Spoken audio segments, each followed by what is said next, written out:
"Never leave it in the hands of the judges" is the line used by UFC President Dana White, and it's been immortalized by being printed above the locker room doors in the gym used to tape The Ultimate Fighter. But at the top level of mixed martial arts, it's not always easy to make sure a fight ends quickly. Fighters in the UFC should be able to leave a fight in the hands of the judges and trust them to make the right call.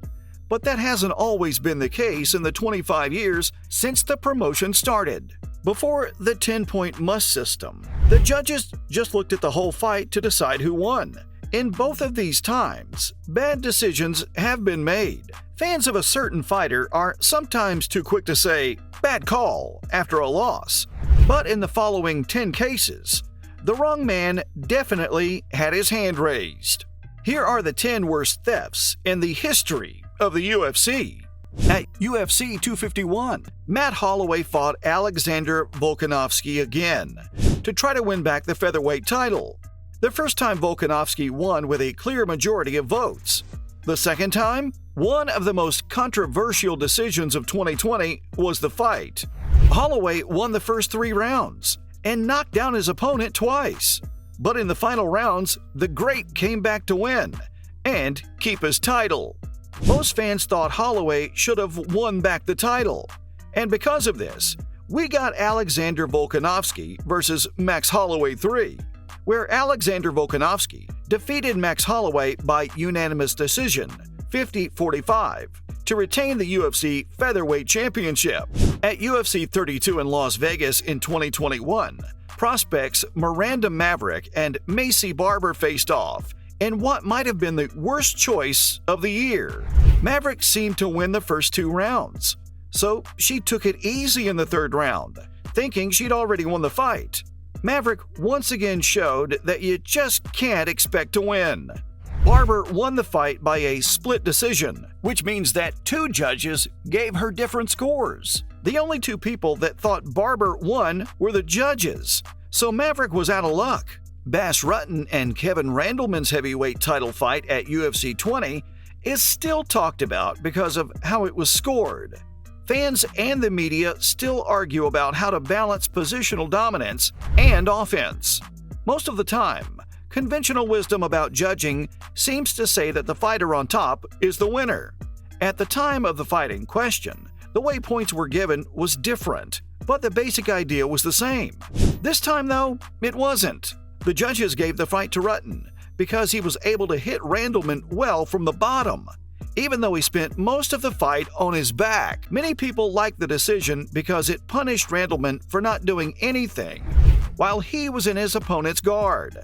Even though I tend to agree with those who say that wrestling is given too much weight in mixed martial arts, I think Randleman did enough to earn the decision. At UFC 143, Carlos Condit and Nick Diaz fought for the interim welterweight title.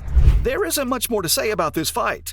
The Stockton, California native's devoted fans made sure that the decision would be one of the most controversial in UFC history. How you rated the fight probably depends on how important you thought aggression was. Diaz pushed the fight for 5 rounds, while Condit did most of his damage when he was on his back. Stats show that Condit hit Diaz more than Diaz hit him, but it's not clear whose hits were more effective. Critics of Condit say that he just fought for points and didn't do much damage to Diaz.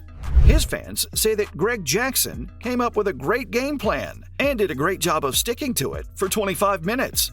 People often point to Michael Bisping's win over Matt Hamill at UFC 75 in London as a bad case of hometown judging. But after watching the fight again recently, I think the decision makes more sense than it did the first time I saw it. Who really deserved to win depends on how they did in rounds 2 and 3. The first round was clearly won by Hamill, who came out like a madman and beat Bisping for the entire 5 minutes. The second was a lot closer. Hamill slowed down, and Bisping got on his bike and scored points from the outside. It was especially hard to judge the final round. Positionally, Hamill was in charge for most of the round. He took the Brit down and kept him on his back for a large part of the last frame. But Bisping did a lot of damage on the ground as Hamill's hands dropped because he was tired. Even though it was in the Count's backyard, the live crowd booed when the decision was read. It was a very close fight that could have gone either way, but I thought Bisping won the second time I watched it. Be gentle, commenters. The lightweight title fight between BJ Penn and Frankie Edgar at UFC 112 was expected to be a blowout. Edgar was too small to be a real threat to Penn's crown. Up until that point, he had looked solid, but nothing special. All of the rounds were very close. Penn followed Edgar and landed the harder shots, while Edgar dodged in and out of the range and scored with combinations. Like the last item on the list, many people thought that Edgar was just playing for points against Penn, who was clearly more aggressive. One judge gave every round to Edgar, which was probably the most controversial thing about the fight. Here are the top 3. This might be the only thing on this list where the decision is not just controversial, but also wrong. Ross Pearson fought Diego Sanchez in his hometown of Albuquerque, where Sanchez lives. Pearson won the fight. Not every time do fight stats tell the whole story, but in this case, they do. Pearson beat Sanchez in every single round. In the second round, Pearson even knocked Sanchez down. Even with everything he did, he lost the fight by split decision. Dana White even said after the fight that the UFC would count Pearson's win and give him his win bonus. John Jones's win over Alexander Gustafsson was seen as a close match, but his fight with Dominic Reyes was seen as a straight-up theft. Reyes went after Jones right from the start, and most fans thought he won the first 3 rounds easily. Even though the last 2 rounds were closer, it seemed like everyone on the planet thought there would be a new champion when the judges' scores were announced at UFC 247. Even so, Jones won another unanimous decision to keep his job. The welterweight title fight between Georges St. Pierre and Johnny Hendricks at UFC 167 shows how flawed the sports scoring system is. I said afterward that the fight showed how easy it is to win the fight but lose the sporting competition. Using the 10-point must system, you can make a strong case that St. Pierre should have been chosen. It wasn't a bad decision, and the judges shouldn't have been criticized for it. But Hendricks won the fight, even though it could be said that he should have lost because he hurt his opponent more than he got back. The decision brought up the question of how fights should be scored once again. Most people seem to agree that the current system doesn't have enough nuance for MMA, but there is still no agreement on which system would be best for the sport.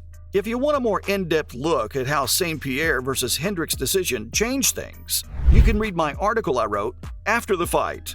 Thanks for tuning in to our list of the UFC's worst fight decisions. Don't forget to like and subscribe for more.